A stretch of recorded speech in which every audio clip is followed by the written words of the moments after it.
Bienvenido a este análisis en profundidad de la quiebra de Evergrande y la posterior crisis inmobiliaria china de 2024.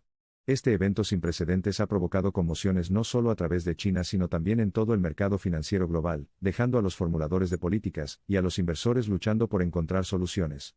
En este informe, exploraremos las causas subyacentes, los efectos dominó y las posibles soluciones para esta creciente crisis. La historia comenzó a finales de la década de 1990 cuando Evergrande Group ascendió hasta convertirse en uno de los mayores promotores inmobiliarios de China. A lo largo de los años, el conglomerado, conocido por su agresiva estrategia de expansión, acumuló una deuda masiva de más de $300 mil millones. Esta deuda estaba denominada principalmente en dólares estadounidenses, lo que hacía cada vez más difícil pagarla a medida que el yuan chino se debilitaba frente al dólar, una situación exacerbada por la pandemia de COVID-19. El ascenso de Evergrande se había visto impulsado por un mercado inmobiliario chino que era el motor del crecimiento del país. Sin embargo, comenzaron a surgir signos de una burbuja inmobiliaria a medida que los precios de la vivienda se disparaban, alcanzando niveles sin precedentes que excedían enormemente los ingresos del hogar chino promedio. Esta situación había dado lugar a menores márgenes de beneficio para los promotores, y a niveles insosteniblemente elevados de deuda en todo el sector inmobiliario. La caída del mercado se vio agravada aún más por la drástica caída de las ventas de propiedades. Los posibles propietarios de viviendas, recelosos de un posible colapso, aplazaron sus compras, lo que provocó una grave crisis de liquidez para empresas como Evergrande, que dependían de entradas continuas de fondos para cumplir con sus obligaciones de deuda. En respuesta, el gobierno chino introdujo nuevas regulaciones estrictas para frenar el endeudamiento excesivo y las prácticas especulativas dentro del sector inmobiliario. En medio de este entorno cada vez más desafiante, los problemas de Evergrande se vieron agravados aún más por su diversificación hacia otras empresas menos rentables, como vehículos eléctricos y producción lechera, empresas que absorbieron un enorme capital y al mismo tiempo produjeron rendimientos mínimos. En consecuencia, el contagio de los problemas de Evergrande comenzó a extenderse a la economía en general, intensificando los temores de una crisis financiera sistémica. Mientras Evergrande flaqueaba bajo el peso de su deuda, la perspectiva de un impago cobraba gran importancia. El 23 de septiembre de 2023, los mercados globales se sacudieron cuando Evergrande no cumplió con un pago de intereses clave, lo que marcó el inicio de su inminente proceso de quiebra. Este incumplimiento fue el mayor jamás realizado por una empresa china, y sirvió como presagio de una tormenta inminente dentro del sector inmobiliario. Tras el incumplimiento de Evergrande, las agencias internacionales de calificación crediticia rebajaron la calificación de la empresa, aumentando aún más los costos de endeudamiento para todos los promotores inmobiliarios chinos. Las reverberaciones se sintieron en varias clases de activos, con los mercados bursátiles cayendo en picado, y los inversores acudiendo en masa a activos de refugio seguro, como los bonos gubernamentales. El gobierno chino no tuvo más remedio que intervenir para evitar una crisis financiera total. En un esfuerzo por mitigar la crisis, el gobierno chino adoptó una estrategia múltiple. En primer lugar, las autoridades alentaron las fusiones y adquisiciones para consolidar el mercado inmobiliario, muy fragmentado. Al facilitar la realineación del mercado, su objetivo era crear entidades económicamente sostenibles capaces de superar la crisis. En segundo lugar, para frenar la especulación y las inversiones alimentadas por la deuda, endurecieron las políticas de préstamos hipotecarios e impuestos a la propiedad. Estas medidas, aunque impopulares, eran necesarias para evitar el resurgimiento de una burbuja inmobiliaria y evitar otra crisis en el futuro. En consecuencia, a los posibles propietarios les resultó cada vez más difícil conseguir hipotecas para compras especulativas. En tercer lugar, reconociendo la necesidad de diversificarse lejos de los bienes raíces, el gobierno se comprometió a intensificar el desarrollo de la economía digital. En consonancia con esto, se priorizaron iniciativas diseñadas para generar innovación y espíritu empresarial a fin de disminuir la dependencia de la economía de un auge inmobiliario. Finalmente, el gobierno invirtió mucho en viviendas asequibles, un área que había sido descuidada durante los años de auge inmobiliario. La provisión de propiedades residenciales de bajo costo fue vista no solo como un medio para lograr la equidad social sino también como una forma de impulsar el consumo interno, dado que la propiedad de vivienda estimula la demanda de bienes y servicios de consumo. A pesar de estas medidas, la resiliencia del mercado inmobiliario de China sigue siendo incierta. Los efectos del fracaso de Evergrande todavía se sienten, lo que llevó a algunos analistas a predecir que podría servir como un importante punto de inflexión para el sector, uno que obliga a un alejamiento más permanente del modelo de finanzas territoriales hacia una venta de propiedades más sostenible. Modelo. Difícilmente se puede subestimar la importancia económica del sector inmobiliario para China. Por un lado, es una fuente vital de empleo y un pilar esencial del crecimiento económico. En segundo lugar, el sector inmobiliario está estrechamente vinculado al sistema financiero, como lo demuestra la gran cantidad de financiación que recibe de los bancos, y su influencia dominante en los mercados de capitales. Por lo tanto, cualquier desaceleración prolongada en el mercado inmobiliario probablemente tendrá profundos impactos en el sector bancario de China, particularmente en la capacidad de los bancos más pequeños y vulnerables para resistir las consiguientes tensiones en sus balances. El fiasco de los bancos de Jiangsu es un sombrío ejemplo de cómo las instituciones frágiles pueden desmoronarse bajo el impacto de un sector inmobiliario en deterioro. La situación no es exclusiva de China.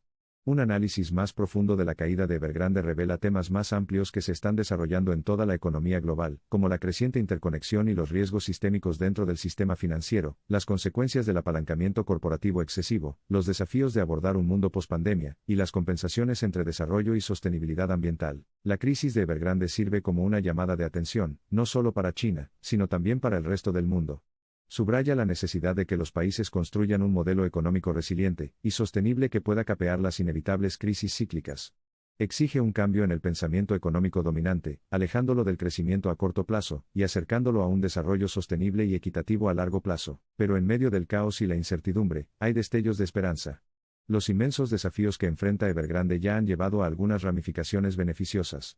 Muchas de las prácticas insalubres y los desequilibrios estructurales que alguna vez definieron el sector inmobiliario chino ahora se están abordando con un sentido de urgencia, con una regulación financiera más sabia y estricta, una mayor transparencia del mercado y un gobierno corporativo más responsable. Es probable que el mercado inmobiliario chino emerja más fuerte y resiliente. Se necesitará tiempo, paciencia y, lo más importante, el compromiso inquebrantable de todas las partes interesadas para llevar a cabo este periodo tumultuoso. Independientemente, las secuelas del colapso de Evergrande ilustran la profunda incertidumbre y el riesgo que continúa ensombreciendo el sector inmobiliario chino. El sector sigue siendo una cuestión económica apremiante, que tanto los formuladores de políticas como los participantes del mercado deben abordar con una perspectiva de futuro y una firme determinación. En cuanto a Evergrande, su suerte se ha invertido dramáticamente. De ser una vez un símbolo del extraordinario ascenso económico de China, ahora ha asumido el desafortunado manto de la mayor crisis corporativa de China. El camino hacia la recuperación será arduo, y no hay garantías de que alguna vez vuelva a su antigua gloria. Sin embargo, no se puede pasar por alto su costo humano. Las decenas de miles de empleados que enfrentan un futuro incierto, los innumerables proveedores y contratistas que quedaron en una estacada financiera, y los millones de inversores y propietarios que han visto frustrados sus ahorros y sueños cuentan una cruda historia de las consecuencias en el mundo real de la arrogancia corporativa y las fallas sistémicas. Es una historia que se repite, con variaciones, a lo largo del tiempo y en todo el mundo. El ascenso y la caída de las corporaciones, los auges y caídas de las industrias, las respuestas de los gobiernos y los mercados, forman parte de las grandes e implacables mareas de la historia económica. Pero es imperativo que no veamos estos eventos simplemente como episodios que deben observarse y olvidarse. En cambio, que sirvan como cuentos de advertencia, como gritos de cambio. Recordemos que cada crisis es una oportunidad de renovación y reevaluación, de progreso y mejora. La saga Evergrande en desarrollo sigue siendo una lente poderosa a través de la cual observar la evolución actual de la segunda economía más grande del mundo. Provoca una reflexión sobre los límites del crecimiento económico, los efectos de la deuda excesiva, y las características de un modelo de desarrollo sostenible. La crisis inmobiliaria china de 2024, provocada por la quiebra de Evergrande, es un crudo recordatorio de los desafíos y cambios que tenemos por delante. Ilumina las redes de riesgos interconectados, y la importancia crítica de mantener un delicado equilibrio entre crecimiento, sostenibilidad y estabilidad financiera. Mientras nos esforzamos por comprender y enfrentar los complejos desafíos que presentan estas crisis, tengamos en cuenta que debajo de la jerga económica, debajo de los mercados tumultuosos y los índices en caída, hay vidas reales y medios de vida reales en juego. Su prosperidad y bienestar deberían ser nuestro objetivo final, porque los lugares donde vivimos, las estructuras de acero y hormigón que componen nuestras ciudades y dan forma a nuestras vidas, son más que simples manifestaciones de celo económico y destreza industrial. Son, en esencia, reflejos de nuestras aspiraciones colectivas, símbolos de nuestros destinos compartidos. Entonces, en esta coyuntura de la historia, nos enfrentamos al desafío no solo de navegar por las complejidades de los sistemas económicos y la dinámica del mercado. En última instancia, estamos llamados a dar forma a los lugares en los que vivimos, a moldear las realidades que habitamos, de manera que correspondan a nuestra visión de prosperidad equilibrada y crecimiento sostenible, no solo como naciones, sino como una comunidad globalmente conectada. Es cierto que el camino a seguir es incierto, plagado de dificultades y obstáculos. Pero la historia nos enseña que es precisamente en momentos de crisis donde surgen oportunidades para un cambio transformador, y las sociedades trampolines hacia un futuro mejor. Entonces, sigamos adelante, equipados con las lecciones de ayer, y la determinación de construir un mundo más resiliente, inclusivo y socialmente responsable. La campana sonó para Evergrande, el gigante del sector inmobiliario de China. ¿Pasará para todo el sector, o los ecos de esta campana impulsarán a los bienes raíces, y sus sectores afiliados a una era sin precedentes de desarrollo sostenible? Queda por ver la respuesta, escrita no en las amplias fachadas de resplandecientes rascacielos, sino dentro de las complejidades del tapiz económico que seguimos tejiendo juntos. La quiebra de Evergrande y la consiguiente crisis inmobiliaria nos han enseñado una lección fundamental, la importancia del equilibrio. Para que el crecimiento económico sea sostenible, debe equilibrarse en múltiples sectores. Para que los objetivos políticos sean alcanzables, deben lograr un equilibrio entre los beneficios a corto plazo y la prosperidad a largo plazo. La desaparición de Evergrande sirve como un potente recordatorio de los obstáculos asociados con el crecimiento desenfrenado, y la extrema necesidad de fomentar un desarrollo responsable.